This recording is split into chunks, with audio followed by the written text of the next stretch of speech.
people think, oh, well, the issue is with money. The issue isn't with money. The issue is keeping your goals and the stuff outside of money big enough.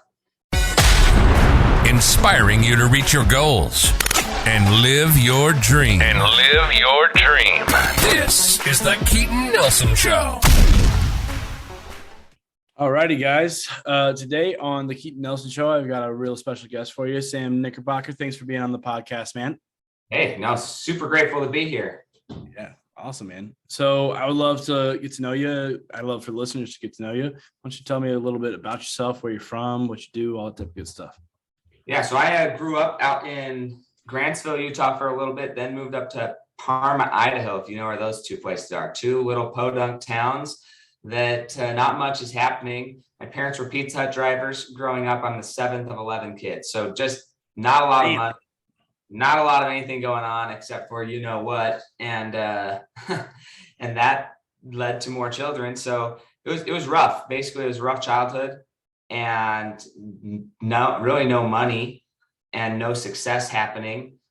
Physical success. My parents did some things really, really good though. And their goal when they started having kids was to make sure we were all self-sustainable and able to provide for ourselves by the age of 12 years old. So, sweet. I mean, it's like a very big goal. And with that goal comes basically a lot of intentional hardship, to put it lightly, intentional hardship to help us become that mentally strong and physically equipped to be who they wanted us to be. But that's where my journey started. I went to school for neuropsychology, wanted to help people basically avoid a lot of the anxiety, depression, physical and mental hardship that I experienced. I didn't understand that it was all really valuable when I went through it though. So now I don't know that I'm as much involved in trying to avoid it, but rather create meaning and understanding around people's lives and help them live a life where they're happy that they're in it and they're happy with what they're creating. So that's what I do now, is really focus people on what exactly is it that helps you do what you want to do? Why are you not doing what you want to do? Yep. And how can we get you from point A to point B faster? Ooh, cool. So you guys were like cheaper by the dozen. Almost. Yeah, we missed a few children, but basically. That's crazy, man. I can't even imagine. I was like single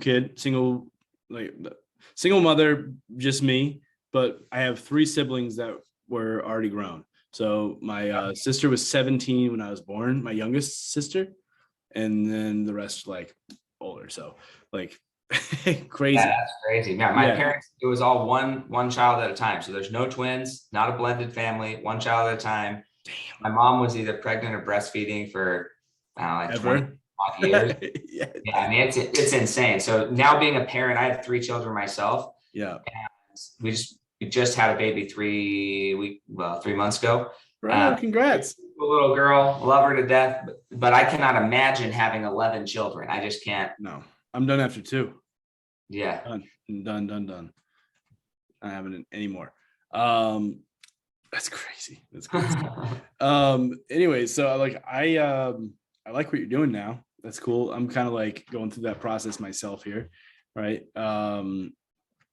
You help people, like, correct me if I'm wrong, but like things that I've been working on is like my relationship with money and what that means. And like, that's my new terminology that I'm finding out, like you're a thermostat, right? Like my life is set on like X amount of dollars a year. And then when it goes up, I want to bring myself down and self-sabotage and all that type of junk. Is that the stuff that you're helping people out with? Absolutely. Cool. Yeah. I mean, helping people change it really comes, I love the word relationship. For a while, I toyed around wanted to be called like the money relationship expert, but I really do think that it's very interesting. A lot of people have either a love or hate relationship with money. They love it when they have it. They hate it when they don't have it. And there's a lot of energy and emotion tied to money. It's something that we're not taught about. It's not something that we're not encouraged to really love. So although we need it, we end up hating it because that's what people in the religious community say you should. Love the love money's evil. All evil, right? The reality is Money is an inanimate object. It's a tool, just like a fork or a spoon or a wall or a chair or a table or anything else in your life. It has no meaning other than what you give it. Got it. And, Imagine you love the fork. Some people, you know, there's all types of genders now. So whatever Sure you're attracted to, go for it. I think I'm a, I don't know what I would call that, but you know, I like money.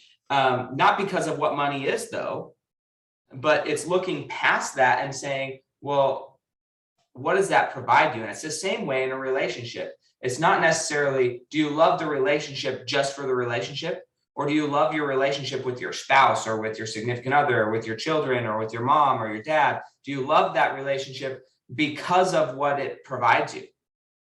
Security, meaning, growth. Like there's a lot of things that being in a relationship provide you. And it's not just for the sake of a relationship. Generally, when people stop growing in a relationship, that's when they try and remove themselves. That's when they get out. They go start doing other things, philandering around with other things because there's no more growth. There's no more intention. There's no more purpose behind what they're doing. And it's the same way with money or anything. How are you respecting what it is and moving it towards a stated objective? Now that objective looks different for everybody. Your legacy looks different from everybody else's legacy. And so how is this tool helping you achieve your legacy? Yeah. What if I don't care about a legacy? Then what do you do? Why are you waking up every morning? I mean, for me, it's like I wake up every morning because I enjoy what I do. I love my family. I'm just enjoying life, right? I'm pumped to wake up and experience another day every single day. There's new things happening, but I don't do it because I'm going to leave something behind.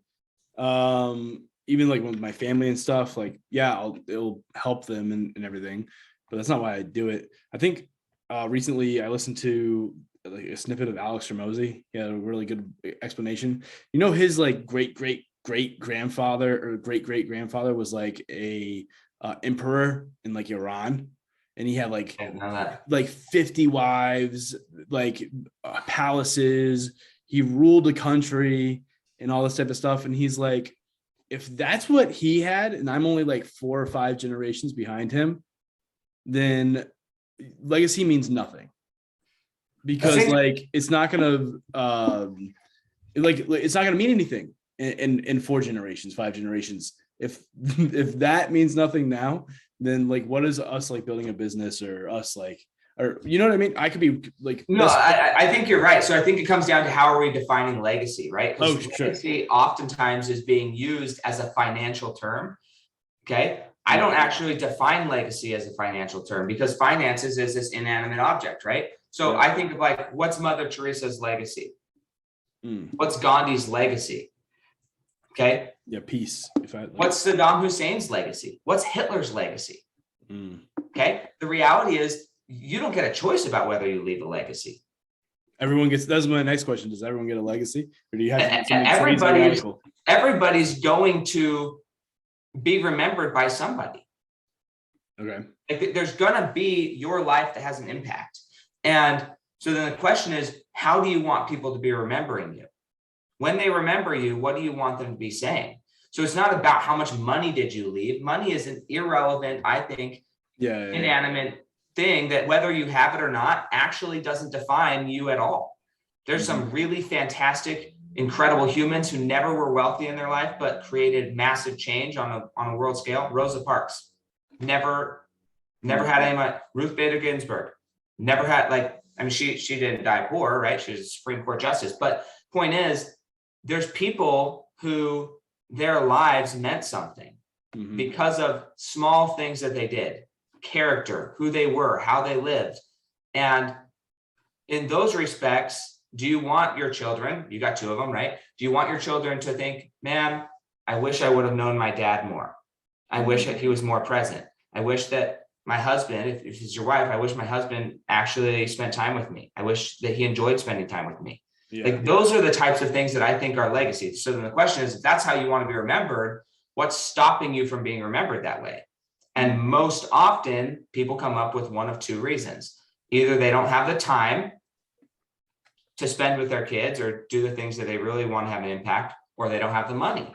Mm-hmm. And if somebody tells you they don't have time, really what they're telling you is they don't have the money.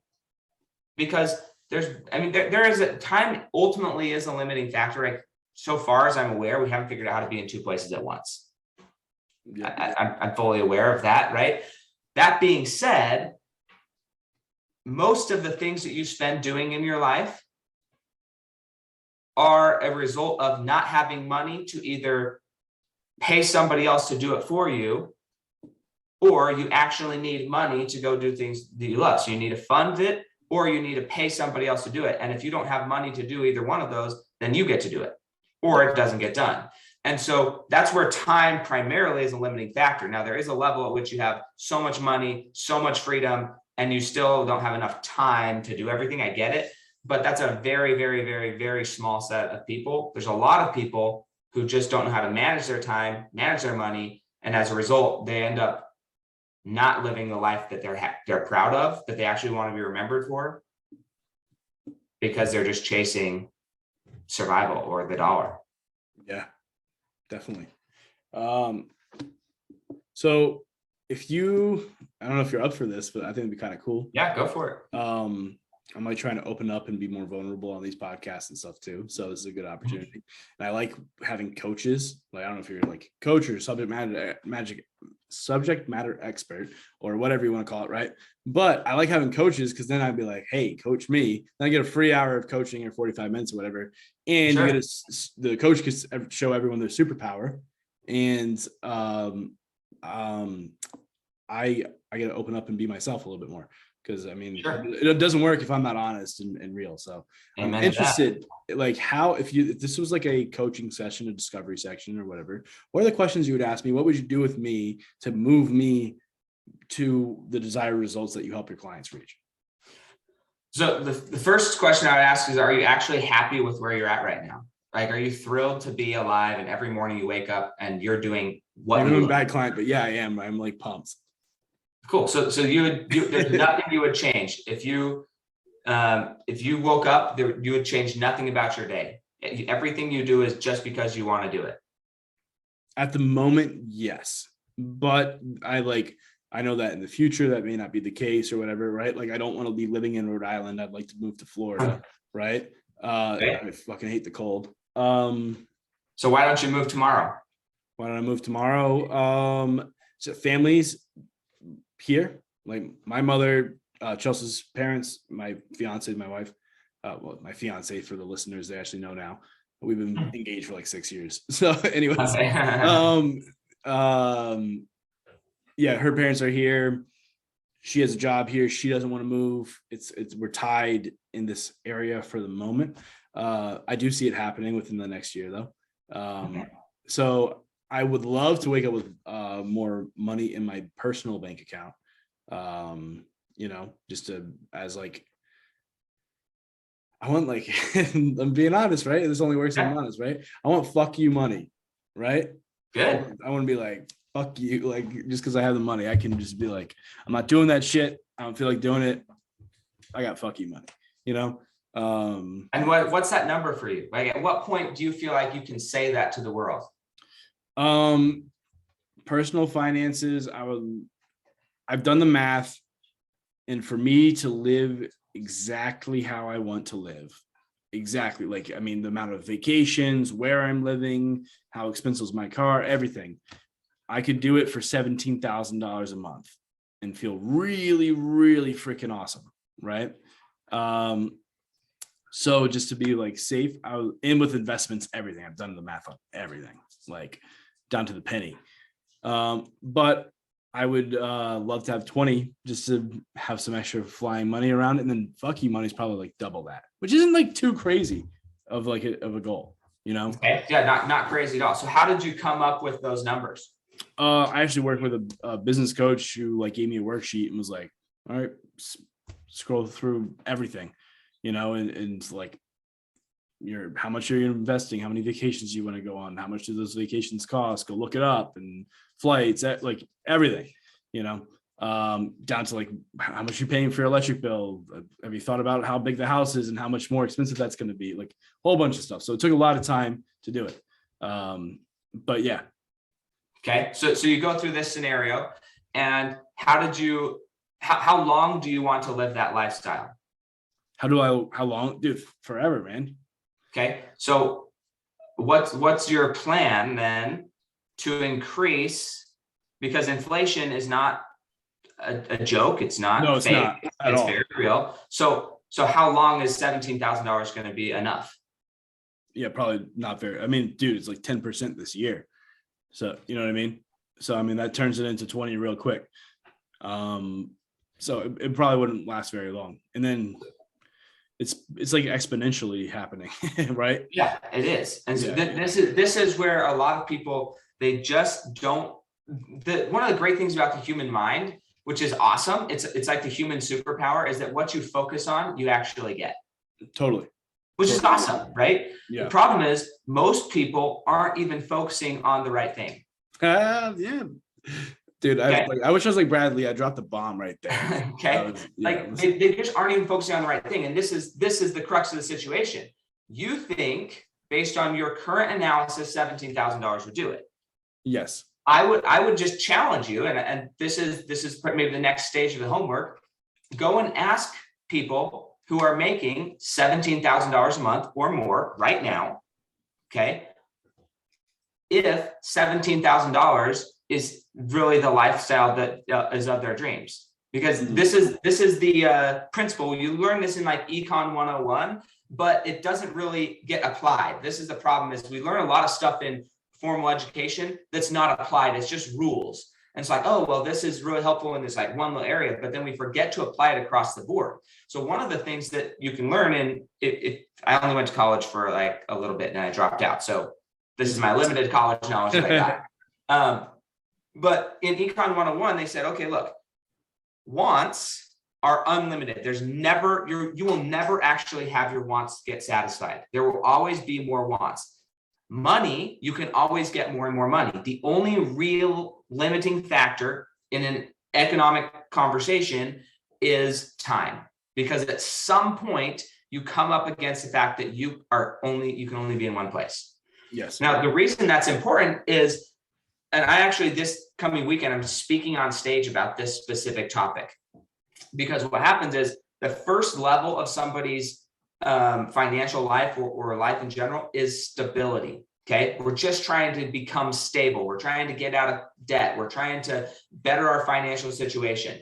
Okay. Stability. And then once we get out of stability, then we go into this phase where we're trying then to get like our basic protections taken care of, like insurances, health insurance, life insurance, car insurance, get all of our insurance, home insurance, buy a house, like get just like, a little bit more security. Okay. So we go from like stability, security, and then security is actually not that hard to get. Okay. I would say the $17,000 goal, that's like the security goal. That's like, okay, my life is okay. It's good. I'm not living rich. I'm not doing anything crazy, but I'm no longer stressed. I'm no longer waking up in the middle of the night wondering if I can feed my family. I'm no longer doing those things. That's like a $17,000 a month goal in today's money, not in yesterday's money, in today's money. That's like okay, I'm now living a stress-free life. Right. You're right around at that point, maybe $210,000, $212,000 a year of income, and you're right there. The next stage of that would be where your income goes from 500 to 600,000, or like from 200 to 600,000, or $1 million, right? So now you've increased your income. The question is, where does all the increase of income go? Mm-hmm. Like, let's say you do that. Let's say you continue to progress. You get to, well, let's ask this question first. If you got to $17,000 of income, and let's say that your income was going to inflation adjust and stay at that lifestyle, sure, would you want to continue to grow and develop yourself and work harder and continue to earn more and more money? Yeah. Yeah, I've got enough. I don't need to work any harder. We're just going to keep our life the way it is. Well, the problem is like the way I have it set up in that $17,000 is that my investments would eventually compound. Sure. You know what I mean? Like, so I'd be investing in real estate and I'd diversify, right? But they would all compound over time. And then eventually, you're right, I wouldn't need to work, but I'd be more concerned about my growth, right? I'd be more concerned about how much am I learning? How much am I making an impact on people? Because like, that's part of the real estate thing is I want to have enough passive income through real estate that I can have apartment complexes that are paid 100% through cash flow, like net income, right? To like just feed the homeless, let them not feed them, house the homeless, and let them screw up the place and still have money to fix up everything. Because like, I want a bunch of those. I want a bunch all over the United States. I think homelessness is like pointless. Like I'm not like, and then also providing them tools and resources so that they can gradually move up into the society and not have to be sucking on my teeth. You know what I mean? Right. For the ones who want it. We have the same goal actually. I have a business plan in like 2019 is when I wrote it. So it's still one of my goals because I haven't fully accomplished it yet, but it's exactly that, to create like basically an entrepreneurial center for homeless people. Yes. Like full detox, everything from top to bottom. So the people who want it, they can walk out as business owners or something productive. Not everybody wants that. That's the interesting thing of talking. I've talked to a lot of homeless people over the years, and not everybody wants. Sure. No, exactly. But I also don't think they should be homeless. Yeah. Some people love it though. Like well, then that's their choice. But at least I know. it's their choice. Like my own little brother, this is what's crazy. My own little brother, he could live in a house. He could go get a house or something, but he prefers to live out of his car. He prefers to have like a Ford Escape and just not a Ford Escape. Yeah, I don't know. Ford Explorer. Yeah. And just like live out of his car. He doesn't actually want a house. He like, all right, man. Cool. And it doesn't make sense to me, but I'm like, hey, if that's what you like. Yeah, exactly. Who am I to say? You want to be homeless? Go for it. That's just not me. But so that's the other thing that I've had to like really realize. Like some people, they're there actually by choice. They've got family who loves them. They've got family who would totally help them out if they wanted help, but they just like being homeless, and there's nothing wrong with it. If that's their lifestyle choice, it's definitely interesting. It's definitely contrary to what I would choose to do with my life. But so being able to honor and respect that, it's an interesting thing. Because my goal was like, oh, I want to be able to come help these people. Maybe the help they need is acceptance for who they are. Yeah. And so that's an interesting perspective, right? Yeah. So what happens is we go from this, we went from scarcity to stability, then we get this like increase in income because your investments are doing good, because things are doing good. A lot of people, because they never really learned or got focused on their intentional, how they wanted to use their funds later in life, they were focused on how to be okay themselves. They weren't focused necessarily on the long-term vision of things. Then as their income increases, their lifestyle increases. Yeah. I'm including. Say what? I'm including like first class, private jet rides and shit. Like, all sorts of stuff. But at the same time, you have your own private jet. Huh? I could have it. Yeah, you could have. I'd probably just get one of those cards, to be honest with you. They have like those cards where you can it's like a ride share program for private jets. You can buy. I know some people who they just buy hours on a plane, and they've got like 300,000 miles that they're able to fly every year. And yeah, there's all different types of options, and that's what's so interesting. But really finding out what is the ultimate goal, and then what is the plan to get there. Yeah. Most people, and so let's just ask you, do you feel like your current career and occupation, I don't know what you do, but has all of the horsepower necessary to get you to where you want to go? Yes. That's awesome. Yeah. To that benchmark, and then afterwards there's different vehicles I'm going to hop into. Yeah, and that's when you'll have to learn those vehicles. Yeah. So perspective for everyone listening, right? I run a social media marketing company right now. I've got 2 full-time employees, 1 part-time, and like 17 contractors that I pay every single week. So it's not like, I mean, it's like over 20 people on my team, right? Basically. Right, including myself.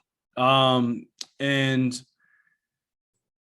I wouldn't include the contractors if I didn't pay them weekly, and they're always, you know what I mean? I've daily communication with them, but that's going to bring me to 17K a month easy. Very, very easily. I've already, probably before the end of this year, it'll happen. Might even happen before the end of this quarter, which is pretty sweet.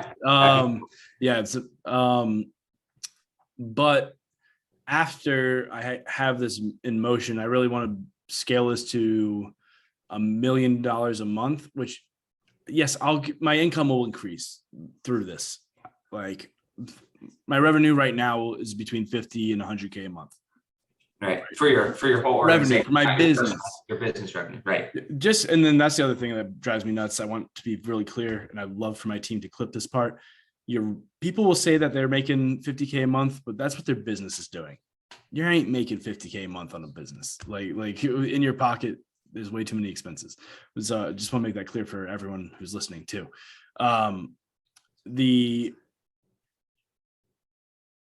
So I'll make a ton of money as it scales up, but I'm like, I don't want that to be my vehicle. I want to switch over to consulting and take equity for consulting. You know what I mean? In other marketing companies or individual products and brands, because I know how to blow them up. Right. And so that will make me a ton of money. So I'm like contradicting myself here as I'm talking. I'm noticing, but this is the thing when you're talking to somebody I was talking to another client, and they're like, well, I want to get to the building stuff. I want to get to the tangible stuff of building a business. I want to get to the website. I want to get to the graphics. I want to get to all the tangibles, the money, right? That's what they want to get to. Yeah. And the part of the coaching course is to go through identifying who you are, identifying what you actually are looking for. What are your real goals? And that process is very self-explorative, and it's sometimes fun, sometimes painful, sometimes like shocking, sometimes messy, right? All of those things.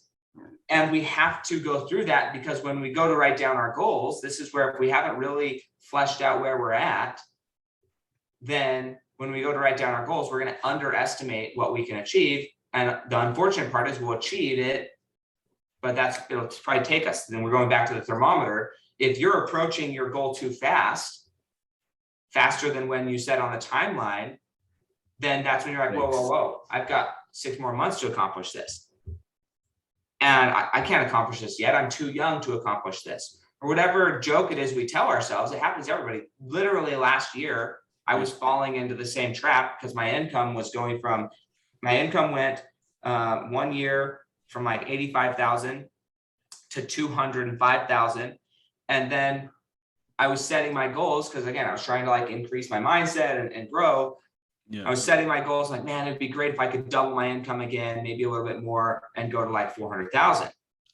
But then I was looking at my objectives, and I don't care about making money myself as much. I want to help other people make money. So it's like, look, if I just keep doing what I'm doing, then I'm going to make my goal. And then if I include anybody else, and I actually accomplish my mission of helping other people increase their income, then I would have to not work as hard to make less than $500,000. Okay. So can you rephrase that? Okay. So I realized that my goals alone, what I was setting my income goal at, that if I set my income goal there, then there's no room for anybody else to participate. But my goal is, I'm saying on one hand, I want to help 5 people make $100,000. Okay. If I make 5 people make $100,000, I'm going to get a piece of that. I don't know how you charge for your social media, right? Maybe you charge a percentage of closes. Maybe you just charge amount of ad spend.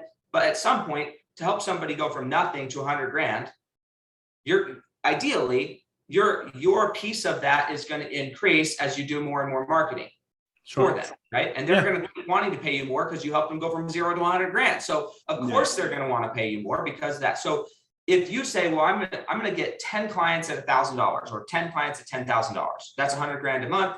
Great. Now of gross revenue. So now I've got 10 clients at 10 grand. And I'm going to tell this person that if you give me 10 grand, I'm going to turn that 10 grand into 100 grand in a year. Yep. Okay. If I gave you $1 and you were going to give me back $10, how many times do you want to make that exchange? Infinitely. Right. Infinitely. Right. So if you're good at your job, if you actually perform and you turn their 10 grand into 100 grand, then they're going to be like, this was really good. How about I give you 50 grand and turn it into 500 grand?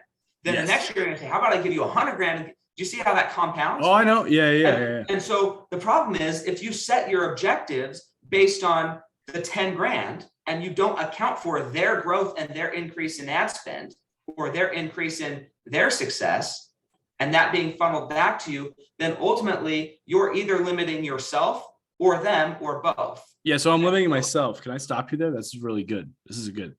Because I want to dig deeper into what you just said. Yeah, that's okay. So as you're speaking, I'm like, I help clients go from 6 figures a month to 7 figures a month for 50 grand a year. Okay. That's awesome. I mean, that's like a lot. Like if you're just the value exchange that you just said to me, right? Sure. Yeah. And that's a massive thing. So if you could, once they get there, how fast are they going to get there? Ideally, you get better at your job, or like the longer you do something, the more proficient and the speed at which you can implement is faster. Okay? Yes. Not that your mind has to expand because it's an ever-changing market, but the implementation, the better your people get when those contractors become employees or salary positions. So you're no longer having to, hope for them to get stuff done, but whatever it looks like. When that happens, that increases the speed at which your results are getting for your clients. Yeah. And then they want to keep reinvesting. Mm-hmm. And that's where for you to make $17,000 a month, or for you to make an average of $500,000 a month, that could be between now and the end of the year. Because how many clients is it? If you're getting 50 grand from each client, you need one client a month. You need to just get one client a month for the rest of the year to increase your averages.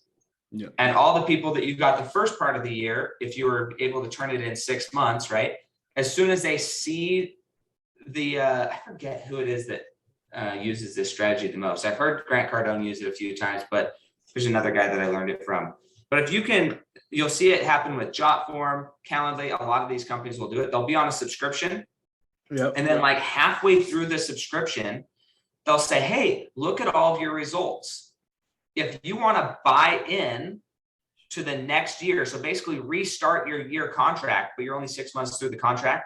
You want to restart your year contract, you're going to go up in the contract size. So maybe you're at a $10,000 contract a month or $5,000 contract a month, but how about you move up to a $12,000 contract a month, double your ad spend on an annual basis. If you did that now rather than waiting until the end of the year, then I'll give you a 20% discount or something.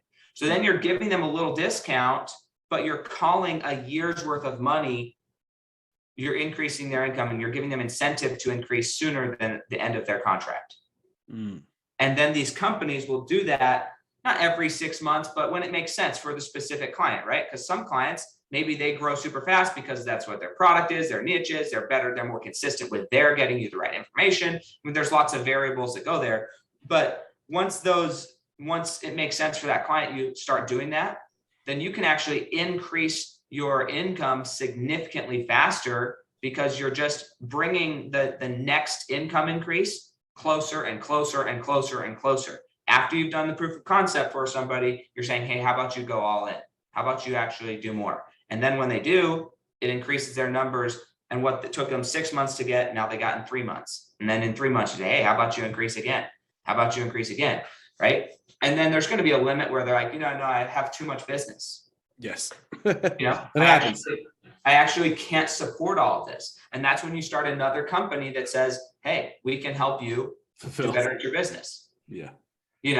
But that's where I think if you're not anticipating that growth, then the lack of anticipation of that growth is, in my mind, actually anticipating that they don't grow. Because this is the thing about anything in life, but since we're talking about money, we'll put it in terms of money. But if you're not intentionally growing and you think you're going to stagnate at 17,000, disregard, inflation, which is going to eat your income away. But oftentimes the actual 17,000 will start becoming 16 and then 15 because you're not growing and you're not actually improving your skills. And so if you're not growing, you're dying. And there's not really a stagnation that you can accomplish now that I've seen or experienced in business. Like this flat line is really hard to achieve. It's bad. Yeah. It's really hard. Yeah. And you wouldn't want it anyways, right? No. But that's where I say, like, if you're not intentionally planning for their success, then you're actually planning for their lack of success. And if your clients aren't getting results, then how long are they staying clients? Right. Not long. And so that's where, how are you planning for that success in your business and in your goals? Is it 17,000? Is it 24,000? Is it 300,000? Yeah. I want to pull up a sheet, but I don't want to pull up a sheet. I know what you mean. Yeah. I got it all planned out and everything. So it's weird because like I say like that $17,000 goal is really what I want, or like it's kind of an old goal, to be honest with you. You know what I mean? It's the one that came to mind when you're like, how much money would you need? I'm like, well, if I just off of what I need, that's what I would need. But it's funny. I don't really have like too much of a personal income goal. You know what I mean? You need to. Maybe I need to. No, I'm saying maybe you don't need to. Yeah, because I'm like, in my mind, I go to the company, I get to pay people more, my employees more, I get to hire more people, give them like, dude, and working at my social media marketing company, like, dude, this is a fun fucking job. You know what I mean? Like, I get to give millennials like a badass job that's fun, that has benefits, salary, paid vacations, travel, like that is so much more rewarding than me taking home an extra, 10 grand a month. In my opinion, will it probably happen alongside it? Sure. But like, you know what I mean? Like a couple weeks ago, my fiance was able to quit her job. You know what I mean? Like that was awesome, but yeah, I'm not too, I just feel like it will come. And I'm not even concerned about it. And this is where it gets really fun, because now we're not having a conversation about money. People think, oh, well, the issue is with money. The issue isn't with money. The issue is keeping your goals and the stuff outside of money big enough, because as you say, the money will come. So then does the team know that, hey, what I really want is to be able to give your best friend a job here. For us to give your best friend a job here, we need to hit this metric so we can get your best friend a job. Yes. Because you don't like your best friend is not as lucky as you to have this job. Your best friend, every time you get home, you're in the apartment, he's complaining about his job, and you're super pumped, and you feel a little bit guilty because you don't want to like be the dude who wipes it in his face. I got the best job and you got a sucky job. But what you really love to do is like invite him to work here. But we don't have the capacity right now to need that, but we'd love to have that capacity. So this is what the metric needs to be. If you can do this, we can give your partner a job or your friend a job or whatever, right? Yeah. And then at that point, you're expanding the culture, because now we're looking for who else can we help? Yes. Who else needs their business? Like on social media. Not just like, I get so many text messages, and I don't know how you guys do your job, and that's fine. I'm not saying you should do it any different. I'm sure it works for people where they just like message randos out of there and like, hey, I have a digital marketing agency. No. You should pay me $10,000. It's like, come on. It's like walking up to a girl on the street and say, hey, you want to marry me? Yeah. Or not even marry me. Just like, you want to, anyways. Yeah, I got you. I know where you're going. It's like, no, at least marriage, there's like, hey, there's this long-term commitment. I plan on getting to know you, sort of. Yeah. But it's different than just like, hey, let's just do this quick transaction where I get all the pleasure and I might or may not get results for you. Even if you can get results, let's say you do orgasm, let's say you do have a good time, it's over the next day. Like, it's like, there's still no like real long-term fulfillment in that. Yeah.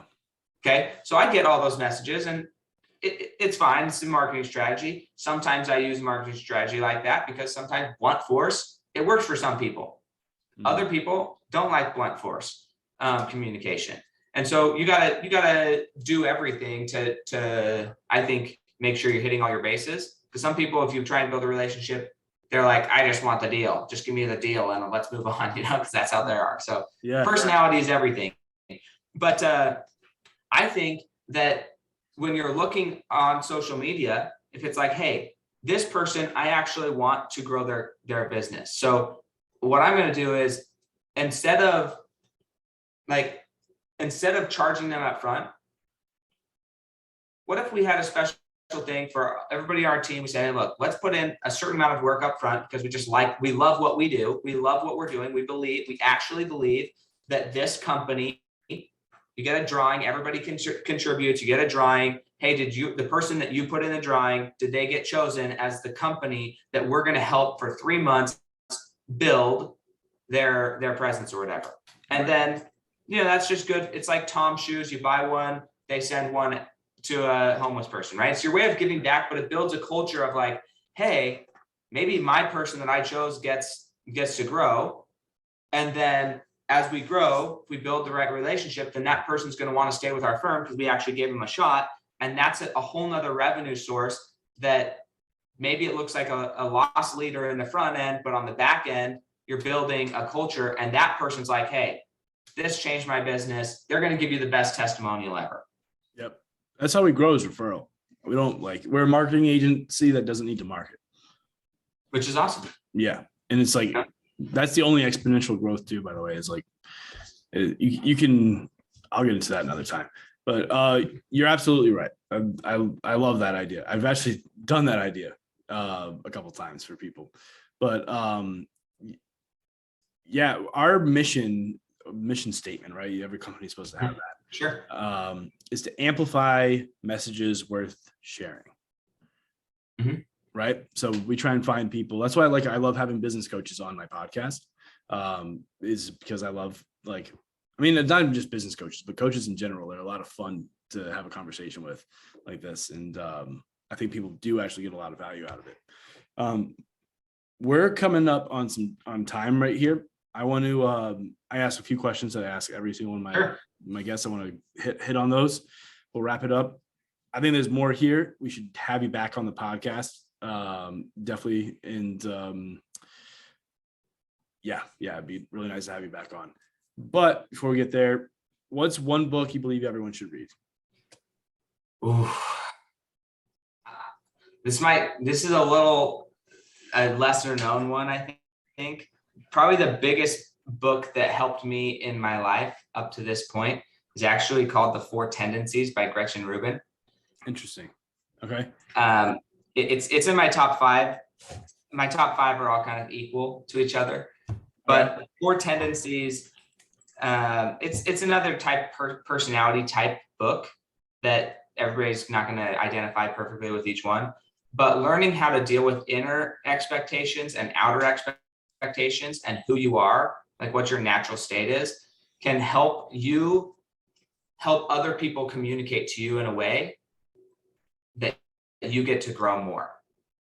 And that's what I like most about the book is it taught me about myself so that I could communicate. I had a mentor who, before I'd read this book, I knew I didn't like how they were communicating to me, but I didn't know how I actually wanted to be communicated to. Right. And so I was struggling with this because it wasn't working. I wanted what they had as far as their mentorship, their leadership, their knowledge. But every time they would communicate to me, it was being met with a brick wall because of some past trauma of mine. And I was like, this is lame. Like, I hate this because I want what you have, but I can't receive it. Like right now, I'm just not receiving it. And after I read that book, I said, hey, these words, because of my entire childhood, it's not you, you're not a bad coach, bad mentor. Because of my childhood, it's not working. And I believe that you actually want me to succeed just as much as I want to succeed and want your help. If you could share this information in this language patterns, the results would be infinitely better because I'm not having to fight you to hear the information. Change that and my business doubled. Like just learning how to be communicated and what actually inspires you and what doesn't, I think is really important. And what do you internally committed to? It helped my relationship with my wife, helps my relationship with my kids. So I think that book is a life-changing book. That's interesting. I haven't heard that one before. I'm excited to read it now. So what would you say your biggest regret in life is?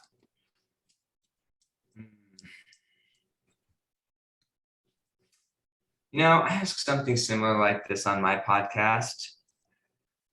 Regret's an interesting thing. I don't know that I have regret, and it sounds silly, but yeah, I don't know that I regret much. I'm really grateful for every experience that I have. There's a lot of stuff that if I were to look back and given the chance to do it over, I probably would do it differently, but I don't regret the lessons that I've learned from it. Sure. So that's hard to answer, but I would say like my biggest failure or thing that I've struggled with the most is I took a lot of time off. Like as my business was growing, I was like, hey, I want to spend more time with my family. And there's certain things that I'm good at and certain things that I'm really working on. One of the things that have not mastered yet is being able to emotionally support people. Like be there and allow somebody else to go through their pain and be there to support them without adopting that pain or having their journey look bad on myself or like me internalize their journey. So recently my little sister, she had just passed away from cancer in February, but Jeez, I'm so sorry. So I appreciate that. I think she's in a happier place now. Her whole life, there's a lot of pretty much all of my biggest growth experiences came from her as a mirror of showing me this one like inadequacy in my life. And it was repeatedly there. And when it came down to it, she was in our house. We had her come down because we were trying to kind of be a home hospice nurse type thing for her. And at the first week was okay. You know, I was still like loving and caring, but my habit that's been created for whatever reason, my defense mechanism against my own inadequacies is to dehumanize other people so it like she's sitting there literally moaning to even move her legs. Like it just hurts so bad. Everything hurts so bad. And the first week I had some patience with it and was caring and loving, but it got to the point where I was coming up against like, I can't handle this emotionally myself. And so then I was like, oh, it's not that bad. And I would start putting on a humor mask or joking about it. And like, oh, it's kind of ridiculous. You're just being performative and you're crying. You need to calm down. Like I started dehumanizing it because it was my way of survival. And so I don't know if it's regret or just like a deep recognition of inadequacy, but like if there's one thing that I hope to be able to change in my lifetime is to be able to abide with somebody in their sorrow and in their pain and in their hardship without dehumanizing them and without having to remove myself. Ultimately, it was like we ended up having her go stay with another family member because I didn't want to view my sister that way, but I didn't know how to control myself either to not, you know? So that sucked. That was like, it's not a good feeling. And then she like got a little bit better and then she ultimately passed away. So those are the things that like, man, I don't know, that's regret. I don't know what to call it, but I wish that I was more, you know? that's what I would say about that. Like, I wish that I was more in those circumstances and hope to be. I appreciate you sharing that. I mean, like, can't be easy to talk about, but I think that a lot of people can resonate with that if they look deep enough, right? Then there's plenty of times that I do the same thing.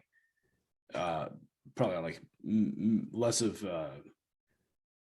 I mean, you know, not when someone's on their deathbed, but like even like my 5-year-old daughter, you know, and the way that she acts and stuff, and like the way I react is not like treating her like she's a human, and like just get over it. Like, she's got emotions. She's a human. She can have emotions. So I definitely, it resonated big time with me. So I appreciate you sharing that. That's why I asked those questions. You know, it's not to like poke a prod or anything, but I think that people listening to this is actually like probably the most impactful part of the podcast is open up about that. I had someone else mention that they went cliff diving with their friends, and one of their friends drowned, you know, like, and they wish that they just didn't make that decision. Like, I mean, like, there's like big impactful things that people share, and it's just so beautiful that you had the courage to step up and talk about that stuff, man. And I can relate to it when I can't handle emotions, I go to humor. I go to insensitivity or like anger or something, you know what I mean? So I was having a similar experience with, so like, I think, and it was a combination, it was all around the same time in our life, but with my kids, we bought them for Christmas some toys that I knew would require me to put them together with them. Lots of little pieces. My kids are 5'3", like 5 and 3, two little boys. So lots of energy. And I knew that it was going to require me to be with them, but that's one of the things that like I wanted to improve in as a dad, is like be able to be there. And it's the same inadequacy that like, I don't know how to engage my 5-year-old and keep him entertained or focused. Like, that sucks that like I have this child, I love them, I want to have a relationship with them, but I just don't know how to even talk to my 5-year-old. And so we were putting these toys together and had all the stuff spread out, and they were just like, you know, like 5-year-old boys, 3-year-old boys picking stuff up. And so like, I just lost it. I was like, oh my gosh, you know, so I put everything away, put it in bags. Like, we're not doing this right now. And then I went out and I started like breaking down boxes for recycling. And as I was doing this, at first I was like, why are my kids so like, why are they so wired? Why are they so whatever?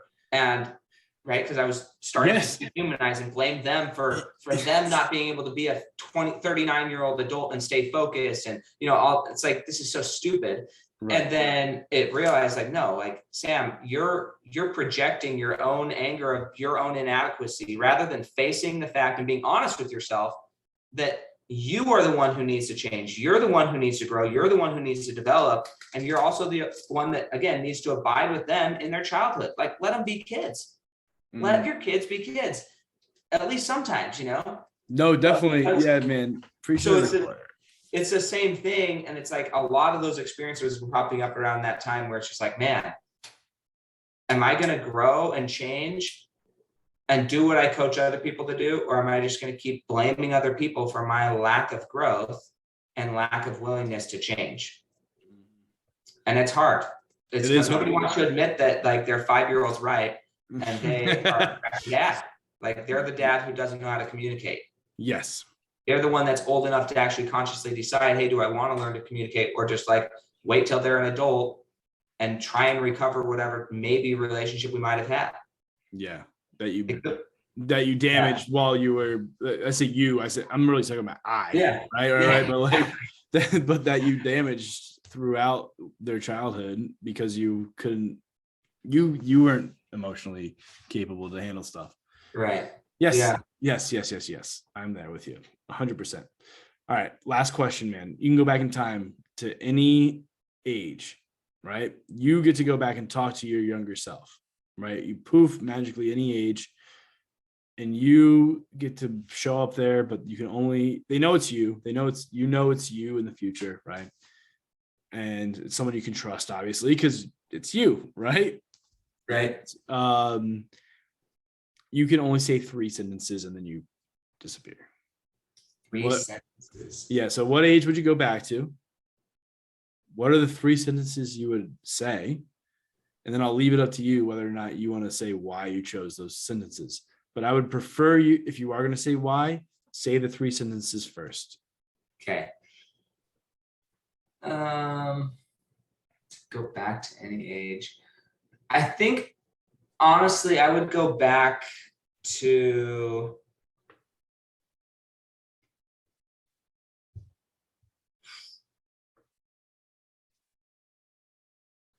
I'd go back to when I was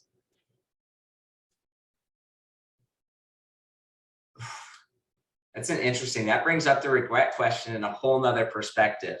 Again, I don't regret what I did, but it's like sucky. So probably go back to when I was 14, 15 years old. And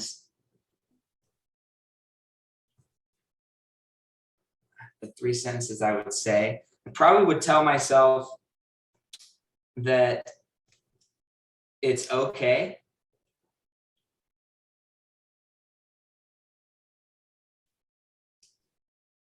to focus on entrepreneurship, like create a business and actually be excellent. And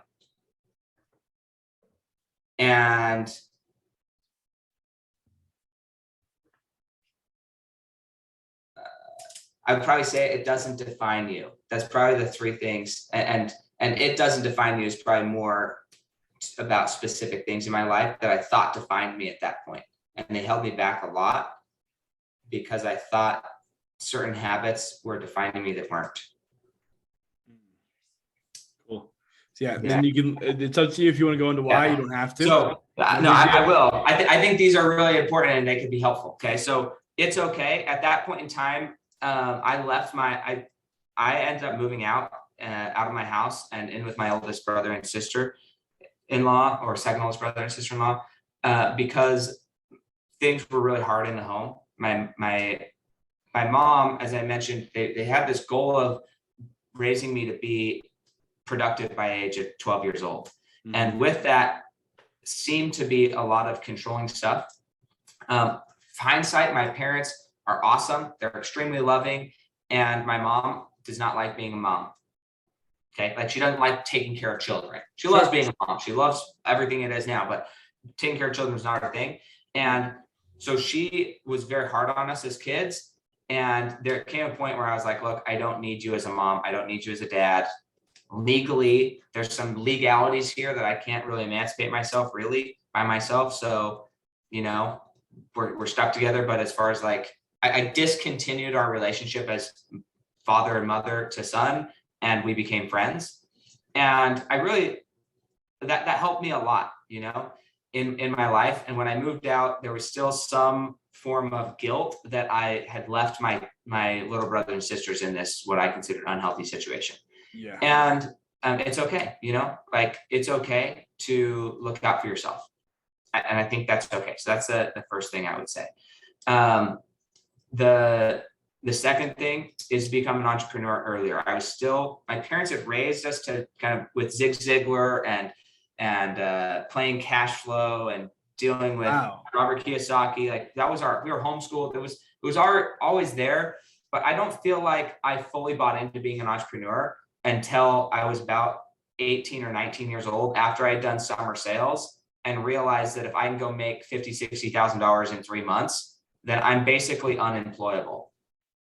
Like no degree, no education. Yes. If I can go make more money than the average person in 3 months, then I'm unemployable at this point. Yes. And my only way forward is to be an entrepreneur. Yes. I wish I would have realized that sooner. I wish I would have focused on those things sooner. And that leads to the next thing that I would say, and that is it doesn't define you. So I actually started working full time when I was 11 years old in a honey extracting plant. And this will tie in, but while I was there, I mean, I think 11 years old is pretty young to be in the workforce with adults. That's when I started working too. Okay. And I'm not saying it's bad all the time, but in that experience, I was exposed to some adult language, adult concepts. And because I was a larger child than most, and I was more muscular, then I got teased a lot for having big forearms for masturbating, right? Like Oh my God. This is going to go really weird, but for a Yeah, second, it's fine. okay? But I didn't even know what that was at that point. I was 11 years old. I had no idea what this was. So then I went home and found Google. And so then I started Googling stuff. Oh and my goodness. Through that, I ended up getting into like pornography that was like really, really bad. Like, and I don't know, and anybody, I don't know, everybody's different. But for me, it's never been something that's like really affected my relationships with people. I've always been able to separate the reality, like this is reality. There's reality of people I'm with, and then there's this fictitious world of pornography. That doesn't make it okay. I still would recommend if you're struggling with like not being able to focus on anything except for the next time you're going to look at that, then it's probably not healthy, for you to do that, right? So, but from pretty much 11 years old to, I would say probably 18, 19 years old, it went like really, really dark and into like all the levels of BDSM and just like all types of crap that I would watch, right? To get like the next high. And this is something else that people, again, everybody's experience is different, but I think that my feeling like I needed to keep that a secret stopped me from getting help that I needed. And I allowed it to become, because I was raised in a religious organization that really looked negatively on those activities. Now, again, I'm not saying that they shouldn't have, right? But right. There was a lot of shame and guilt there. And so anytime that I would try and get better and not do it, and then I would slip up, I always let this like dark part of me that I didn't want to share with the world define me as like, I'm not worthy of success because I have these other things. God doesn't love me because I have this other stuff in my life. And it really wasn't until, honestly, probably until I was 20, I was already married, probably 24, 25 years old, that I finally got a coach, and they were able to like help me separate the fact that I'm still fully loved, accepted, and everything. Like I still have favor with God and with myself, and I'm still worthy. Just because there are certain habits that aren't productive and they aren't helping me, I'm still a good person.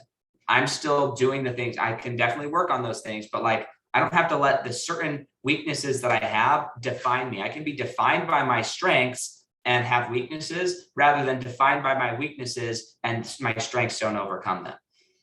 And I think too often in life, we allow ourselves to be defined by our weaknesses and have the goodness and the strengths be the exception rather than define ourselves by our strengths. And then with the recognition that we're making our weaknesses become strengths. And how you define yourself, I think, is important. So for the last one, I would say, it doesn't define you. That like all the things that you think are your worst parts of your life, they don't define you. They're there, but you get to determine what your future is, and those don't define you. So that's what I would say for my last one. It's like, it doesn't define you. Wow. Yeah. I think,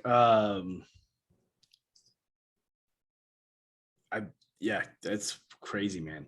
I have friends who struggle with that too, and I'm like,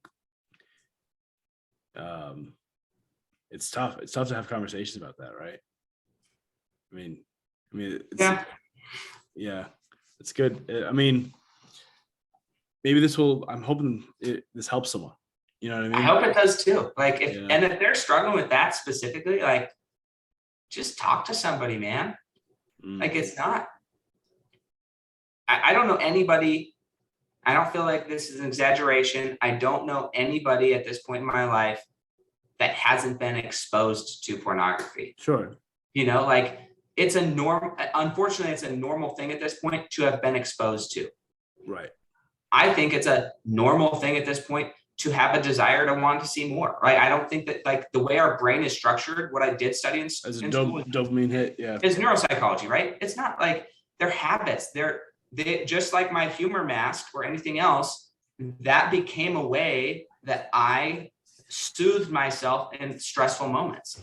It's not a very productive soothing or comforting or grounding method, but that was the neural pathway that was created. So rather than like condemning yourself for who you are, recognize, okay, this is what it is. If I want to change it, I have to intentionally change and find something else to turn towards when I'm going through stressful moments, because stress isn't going away.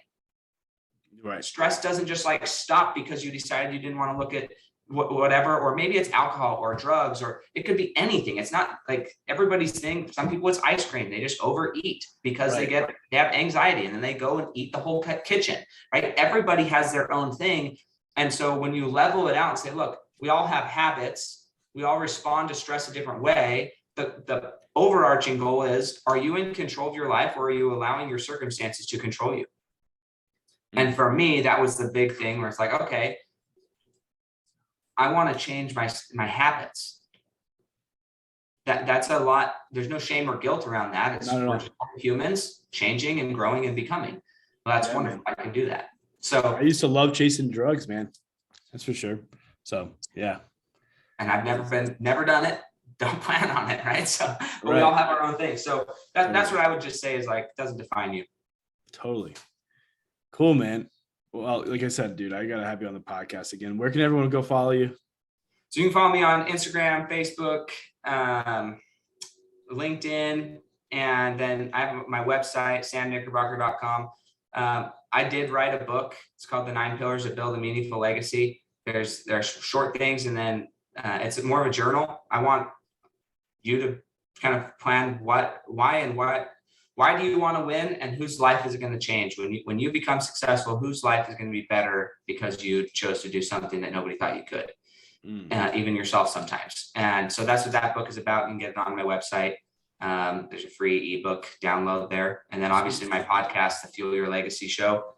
I do very similar to what Keaton's doing, just interview successful entrepreneurs and find out, why are they doing what they're doing? How do they find out about what they're doing? And then how do they want to be remembered? Like, what exactly are they living their life intentionally, or are they just like, man, whatever happens, happens? And some people want to be remembered that way, that they didn't live intentionally, that they just lived as life came and they were happy. That's how some people want to be remembered. And that's great. Definitely. Cool. Well, guys, go follow this guy. Thank you so much for listening and making it this far in the podcast. I know it's like kind of a long haul. It might have taken you 2 or 3 listens, 2 or 3 car rides. I do it myself for different podcasts. So I thank you for listening. I also would love if you left a review. It would mean the world to me. And go send this guy a DM saying thank you for being on the podcast. That would be awesome too. Guys, until next time, I'll talk to you later. Bye.